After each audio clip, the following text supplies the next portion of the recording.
A paz do Senhor Jesus, tudo bem? Hoje nós vamos estudar a lição 6, Conhecendo a Bíblia, livro por livro. Antes de entrarmos na lição, vamos recordar um pouquinho o que significa Bíblia. Vocês lembram?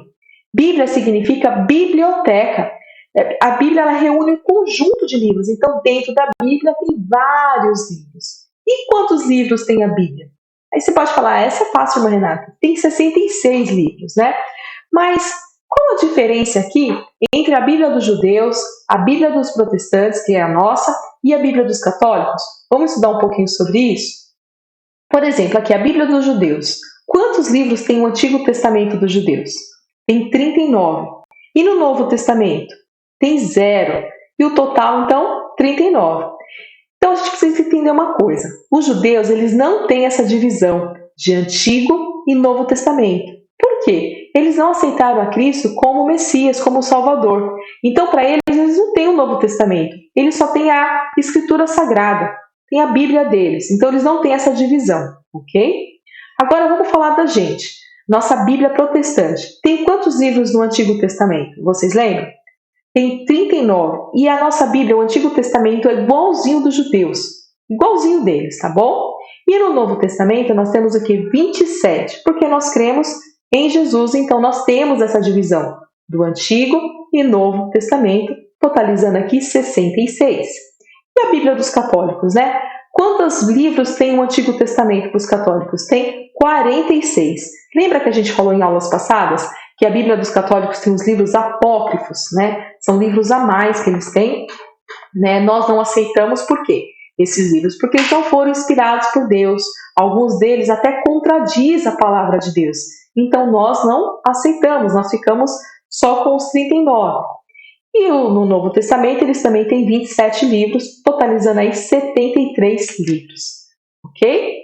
Então, em resumo aqui, ó, a nossa Bíblia protestante, que é a que nós cremos, ela tem 39 no Antigo, 27 no Novo. Prosseguindo, vamos falar agora um pouquinho sobre a organização da Bíblia. A Bíblia não está organizada em ordem cronológica, ou seja, não está na ordem dos acontecimentos. Aí você pode falar, mas irmã Renata, Gênesis não é o princípio que fala lá desde a criação do mundo e o Apocalipse não é o final? Como assim ela não está em ordem cronológica? Não está na ordem que foi escrita. Se nós colocássemos na ordem que foi escrita a Bíblia, o primeiro livro que seria ler é Jó, porque ele é um dos livros mais antigos que tem. Então, em vez de começar por Gênesis, nós estaríamos começando por Jó. Mas aí o que acontece? Dificulta um pouco, né, a nosso entendimento. Então, como é que foi dividido isso? Vamos ver? A primeira grande divisão, organização, foi do Antigo e Novo Testamento. Então, eu já falei, mas só para reforçar, tá bom? Então, nós temos o Antigo Testamento, que fala lá igualzinho dos judeus, e nós temos o Novo Testamento. Por quê? Porque nós cremos em Jesus Cristo, né? As boas novas chegou. Então, Jesus para a gente é o que? O Salvador, é o nosso Messias. Então, tem um Novo Testamento. Então, essa é a grande já organização da Bíblia. Depois, nós temos a divisão pelas narrativas, pelo estilo literário, para ficar um pouco mais fácil de nós estudarmos a palavra de Deus, ok? E assim, organização da Bíblia em capítulos e versículos. Vocês sabiam que nem sempre existiu essa divisão em capítulos e versículos? Aí você fala assim, como assim, irmã Renata? Como não existiu? Não existiu. Olha só uma foto para vocês aqui. Esse aqui é uma parte, né, um rolo lá do livro de Isaías, uma parte do livro de Isaías que foi achado lá no Mar Morto. Ele era escrito tudo corrido, não tinha capítulo, não tinha versículo. Vale lembrar que a Bíblia ainda não tinha sido reunida naquela época. E então não tinha como falar assim, o capítulo tal, o versículo tal, o livro tal. Não era dessa forma. Isso foi criado depois para facilitar.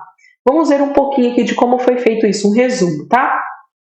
Então, na intenção de facilitar o estudo, para que as pessoas lessem a palavra, para que facilitasse no culto, né? Então, o que fizeram? Eles tentaram dividir a Bíblia em capítulos e versículos. No começo, não foi dada fácil. Houve várias tentativas sem sucesso. Mas aí, por volta de 1227, o inglês Stephen, ele desenvolveu nova divisão por capítulo. E ele usou o quê? A Bíblia, né, a Vulgata Latina. Lembra que a gente comentou que era a Bíblia em latim? Porque antes estavam tentando dividir, só que cada um tentando dividir na sua língua. Aí, quando tentava organizar, não estava dando muito certo. Então, ele pegou a Bíblia em latim e começou a dividir em capítulos. Aí quando foi em 1527, Santi Pagani, ele iniciou a organização da Bíblia por versículos, numerando os versículos. Aí já começou a ficar um pouco mais fácil. E finalmente, em 1551, Robert, tornou as coisas ainda mais fáceis, pois queria que as pessoas se interessassem pelo estudo da Bíblia. Então, o que ele fez? Ele conseguiu, aproveitou já o que as outras pessoas tinham feito, mas ele conseguiu incrementar, ele dividiu em capítulos e dividiu em versículos a Bíblia em grego e latim. E aí ficou muito mais fácil para todos. E é o que nós usamos até hoje, essa divisão. E graças a Deus, gente? Imagina na hora do culto o pastor falando o texto e a gente lá tentando achar onde está o texto que o pastor falou. Um capítulo e versículo facilitou muito a nossa vida. Graças a Deus. Vamos lá, agora vamos já falar um pouco da organização do Antigo Testamento. Como é que ele foi organizado, Ele foi organizado em 4 grupos, que são o Pentateuco, os históricos, poéticos e proféticos. Tá bom? Vamos estudar um pouquinho aí rapidinho sobre cada um desses grupos. Pentateuco são os 5 primeiros livros da Bíblia. Os judeus chamam de Torá. Tem gente que pensa que a Bíblia dos judeus é a Torá. Não, a Torá são os 5 primeiros livros da Bíblia, tá bom? Que vai o quê? Ali a gente encontra a criação do mundo até o Senhor entregar a lei para o povo de Israel por intermédio de Moisés. Que são os livros, Gênesis, que trata do princípio, Êxodo, que fala sobre a saída do povo do Egito, Levítico, que são as leis e as obrigações dos levitas. Lembrando aí, levita não era só quem tocava, levita era aquele que organizava, que cuidava do culto, Tem uma série de coisas aí que os levitas faziam. Números, que é a ordem e as leis para o povo. Deuteronômio, que é a segunda lei. Aqui é um resumo rapidinho aí para vocês. Os livros históricos. São 12 livros históricos que narram a história do povo de Israel, desde a conquista da terra prometida, lá de Canaã, e a história de grandes reis, como Davi, Salomão, as guerras entre os povos o povo israelita e os povos inimigos de Deus, e outros fatos aí que é contado nesses livros históricos, que são eles, Começa aí com Josué, Juízes, Ruth, o livro de 1ª e 2ª Samuel, o livro de 1ª e 2ª Reis, o livro de 1ª e 2ª Crônicas, Esdras, Neemias e Esther. Observe que eu estou falando livro de 1º e 2º Samuel, porque é uma forma de falar, aqui são livros, aqui não são cartas, Então, se fosse lá no Novo Testamento, a gente fala no feminino, 1ª e 2ª carta aos Coríntios, aqui é o 1º e 2º livro de Samuel, Então, essa é uma curiosidade, tá? Isso não é nenhum grande problema, é só para a gente conhecer um pouquinho mais e falar mais corretamente possível. Os livros poéticos é composto por 5 livros, sendo que escritos em formas de cânticos ou literatura poética, Nós temos ali Jó, que conta sobre por que o justo sofre. Nós temos livros de Salmos, que fala dos cânticos, da oração, do louvor. Salmo é um dos livros mais conhecidos do mundo, até quem não é crente, quem não frequenta igreja nenhuma, sabe sempre um salmo, tem um salmo aberto em casa, é um dos mais conhecidos. Nós temos o livro de Provérbios, que fala do relacionamento do homem com o seu próximo. O livro de Eclesiastes, que fala do relacionamento do homem com Deus. E nós temos também os Cantares de Salomão, que fala cânticos nupciais. Ok? Livros proféticos. Os livros proféticos são no total de 17, os quais são de registros dos profetas sobre o povo de Israel. Neste grupo há uma subdivisão. São os profetas maiores e os profetas menores. Vamos explicar um pouquinho o que são profetas maiores e menores. Aqui, gente, não é questão que um é mais importante do que o outro. Os profetas maiores são mais importantes que os profetas menores. Não, não é isso. O que significa? Os profetas maiores escreveram mais. Eles têm mais capítulos, têm mais textos. E os profetas menores têm menos capítulos, menos textos escritos. Ok? Mas em qualidade é igual. Só a quantidade que tem a diferença. Ok? Então, quem são os profetas maiores aqui? É o Isaías, o pessoal chama ele de profeta messiânico, porque ele fala de Jesus. Na parte do livro dele, quando chega na segunda parte, vamos dizer assim, nos últimos capítulos, ele fala sobre Jesus. Ele também tem 66 livros, é conhecido como a mini Bíblia. Os 39 capítulos, ele fala de um assunto, os 27 ele já fala mais sobre a vinda de Jesus, da parte messiânica mesmo, então por isso que ele fala que é a mini Bíblia. ok? Nós temos Jeremias, que é o juízo divino sobre Judá, Lamentações de Jeremias, que fala da tristeza presente e alegria. Jeremias ele é conhecido como profeta chorão, porque ele chora pelo povo, pelo que está acontecendo pelo povo, pela rebeldia do povo, que não escuta a palavra de Deus e por isso é levado cativo. Fala também aí, depois nós temos o livro de Ezequiel, né, que é o juízo e a glória de Deus. É um capítulo muito conhecido de Ezequiel, o Vale dos Ossos Secos, né, o capítulo 37. Nós temos também o profeta Daniel aqui, né, acho que um dos mais conhecidos, fala do Daniel na cova dos leões, os amigos dele foram para a fornalha, que ele decifrava os sonhos, né? Então fala aqui da soberania de Deus, né, na história. Continuando aqui, os profetas menores, que são bastante, não vou detalhar todos aqui, mas olha, tem o Oséias, o Joel, o Amós, o Obadias, Jonas, Miqueias, Naum, Abacuque, Sofonias, Ageu, Zacarias e Malaquias. Esses são os profetas menores, porque escreveram menos, não esqueçam disso, tá bom? E aqui um resumão, né, de como foi organizado o Antigo Testamento. Então, Pentateuco, os livros históricos, os poéticos, profetas maiores e profetas menores. Prosseguindo, nós tivemos aqui, antes de a gente falar da organização do Novo Testamento, entre o Antigo e o Novo Testamento, a gente tem um período que chama o período interbíblico ou intertestamentário. O que é esse período, né? É o período em que não foi escrito nada, em que Deus não falou nada, é um período do silêncio. Foram 400 anos de silêncio, Deus não falou com o povo, ficou 400 anos que não teve nada escrito, Deus não inspirou ninguém ali para escrever, não falou, a gente chama período do silêncio, ok?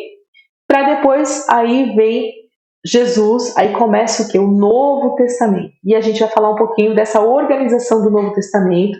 Ele foi também em 4 grupos, e foi organizado nesses grupos, que são aqui os evangelhos, histórico, epístolas e profético, ok? Vamos ver também cada um deles. Os evangelhos é o mais fácil, né? Relata o nascimento, o ministério e a morte de Jesus, a ressurreição e a ascensão de Jesus. Então, esses aqui são os mais conhecidos. Acho que todo mundo sabe quais são, né? Então, estamos lá. Mateus, Marcos, Lucas e João. Eu costumo dizer que quando a gente aceita Jesus, quando alguém está querendo aprender a palavra de Deus, tem que começar pelos evangelhos. Em especial por João, né? Esse eu acho que é o mais importante, é você começar, porque é mais fácil de você entender, conta a história de Jesus, que Jesus é o nosso Salvador, né? Então, é o melhor caminho para se começar. Se você está perdido, quer estudar a Bíblia e não sabe por onde, começa pelos evangelhos. Se você ainda não nasceu no lar evangélico nem nada, comece aí por João. Isso é uma sugestão. Tem que começar dessa forma? Não. É simplesmente uma sugestão, porque fica um pouquinho mais fácil. Livro histórico, presta atenção, é histórico, né? Não é históricos, porque o livro histórico no Novo Testamento é apenas um. Né? Ele aborda que é sobre a implementação da igreja primitiva, o derramamento do Espírito Santo e a expansão do Evangelho. Então é fácil esse aqui, né? Quando a gente fala aqui derramamento do Espírito Santo, a gente lembra logo do quê? De Atos, né? No capítulo 2 que fala ali do derramamento do Espírito. Então ele conta como a igreja ela começou a ser implantada, ele começa a contar dos milagres que estavam acontecendo, da expansão, né, que os apóstolos, aqueles que aceitando a Jesus, foi se expandindo aí pela terra, né, por onde o Senhor determinava. Pelas missões de Paulo também fala aqui em Atos, a conversão de Paulo está em Atos. Então é um livro histórico. Aí tem as epístolas ou cartas, né? São cartas apostólicas direcionadas às primeiras igrejas ou pessoas específicas, com o intuito de ensinar a igreja sobre a salvação, o papel da igreja, a santidade, conselhos pastorais, quando a gente vê lá as cartas para Timóteo, carta para Tito, que são os conselhos pastorais. E as 13 primeiras cartas são de autoria de Paulo, né? E são elas: Romanos, a primeira e a segunda carta a Coríntios, Gálatas, Efésios, Filipenses, Colossenses, primeira e segunda cartas Tessalonicenses, primeira e segunda carta a Timóteo, Tito e Filemão. E depois as 8 cartas que foram escritas por outros autores, que é Hebreus, Tiago, primeira e segunda Pedro, primeira, segunda e terceira João e Judas. Então essas são as cartas, né? Epístolas, geralmente os adolescentes ficam meio confusos para falar, mas são as cartas, né? E são essas cartas também que a gente está acostumado a ler, a gente consegue entender um pouco mais, já está no Novo Testamento, e que serve para a igreja, para ensino da igreja, para ensino de todos nós. Na verdade, a palavra de Deus inteira, né? Não tem como excluir o Antigo Testamento ou o Novo Testamento. A Bíblia como um todo é a nossa regra de fé, é onde a gente vai aprender realmente o que o Senhor quer de nós. Vamos lá? Agora, sim, o grupo profético, né? Que é composto também por um livro um pouco difícil para compreender, mas importantíssimo. Relata sobre como será o final dos tempos, o julgamento de todas as nações, a salvação dos justos e a condenação dos pecadores. É lógico que eu estou falando do quê? De Apocalipse, o livro de Apocalipse. A gente fala aqui um pouco difícil de compreender, porque quando você pega o livro, assim, você leva um susto. Eu vou dar o meu testemunho aqui. Um dos primeiros cultos que eu fui à igreja, não era crente, eu estava acompanhando a minha mãe. Quando eu cheguei lá, eles estavam pregando, o irmão estava pregando sobre Apocalipse. E ele começou a falar dos cavaleiros, começou a falar do cavalo branco, cavalo amarelo, cavalo preto. Eu falei, meu Deus do céu, o que esse povo está falando? Esses crentes é tudo doido. Não estou entendendo nada. No começo eu realmente não entendi nada. Mas depois, quando você aceita Jesus, que a gente começa a estudar, que a gente vem para a escola dominical, a gente vai para os cultos de ensino, você começa a se dedicar, o Espírito Santo vai abrindo a sua mente. Né? E eu me apaixonei pelo livro de Apocalipse. No começo eu não entendia nada, não queria nem ler. Mas hoje eu sou uma apaixonada pelo livro de Apocalipse, né? Porque conta do que vai acontecer, da revelação. Alguns falam, irmã, para que saber de Apocalipse, né? Para que entender o que vai acontecer aqui na grande tribulação? Irmãos, a gente não quer passar pela grande tribulação, mas a gente precisa saber o que é a grande tribulação, a gente precisa entender o que vai acontecer. Porque ali também tem coisas boas, tem os novos céus, a nova terra, né, que o Senhor vai fazer. Então é importante a gente conhecer. E lógico, com certeza eu prefiro falar sobre o arrebatamento. Sem dúvida que nós vamos estar lá, vocês, estaremos todos com o Senhor Jesus, né, com Ele, vendo Ele face a face. Mas é importante a gente conhecer também, até para que a gente possa ensinar, para que a gente possa falar. Amém? Então esta é a organização da Bíblia, foi dessa forma que foi organizada, foi uma forma para que nós possamos compreender, estudar, ter uma lógica, né, para ficar um pouco mais fácil a compreensão. E com certeza tudo isso foi guiado pelo Espírito Santo de Deus, né, toda nessa organização. Eu não tenho dúvida disso, que Deus preparou homens para que organizasse e que a gente pudesse estudar cada vez mais e se aprofundar cada vez mais na palavra dele. Amém? E aqui, um resumão aqui do Novo Testamento, tá os evangelhos históricos, né? Histórico, na verdade ali tá errado, tá históricos, mas é histórico. Cartas de Paulo, outras cartas e a profecia, o livro profético também. Terminamos a nossa aula por aqui. Que Deus os abençoe e até a próxima.